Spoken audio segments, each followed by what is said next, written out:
Attorney din ito lang po, no?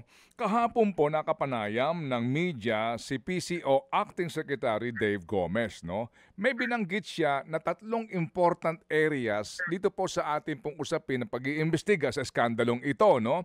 Sabi niya daw po, una po, meron na daw hong mga kinasuhan at meron na daw po nabawi na pera mula sa mga ninakaw. Ano po? At may mga reforma ng ginagawa ang gobyerno. And if I may quote him, all those 3 areas, we're seeing a lot of progress. That's why we are confident we are nearing the end game.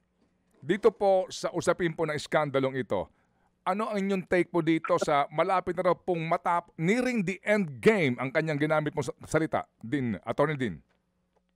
That is precisely the problem, Ted, di ba?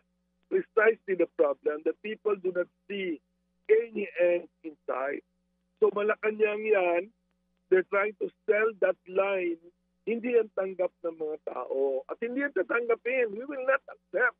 Di ba? Nang mahuli yan dito mga DPWH lang, mga contractors lang. Di ba? We will not accept that. The people will not accept that. They should know that by now. Di ba? At yung reform na sinasabi nakakatawan said, honestly, the 2026 budget is very bad as well. Ang dami-daming unprogrammed. Yan ang problema, yung unprogrammed. Di ba?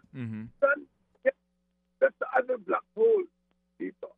Alam mo yung black hole dito, yung flood control. Di ba? Kasi ginagamit sa platform pagnakaw. Yung unprogrammed, ganun din yan. Ginagamit pag nanakaw nila.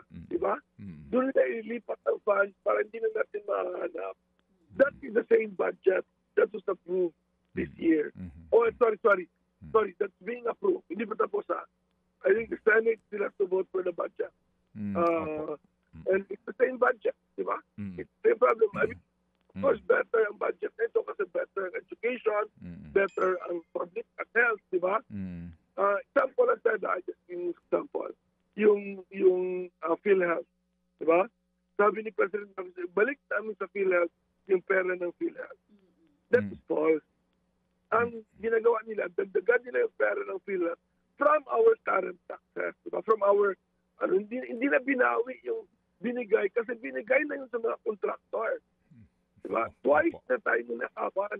Ninakaw ang pera natin noon at ngayon, nanakawin na naman para abunuhan ng ninakaw. Can you imagine? Di ba? Can you imagine that? Opo. Anong ginagawa nila? Mga kapatid, brothers and sisters, saan ka pa? Dito na tayo sa totoo.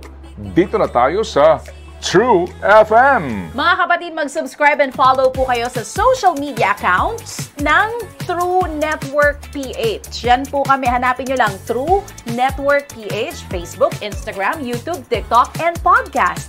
Mapa Apple or Spotify man yan, mahahanap nyo kami. Lahat ng mga napapanood at napapakinggan nyo po sa programa, nasa social media accounts namin yan. So, paano mga kapatid? See you sa social media!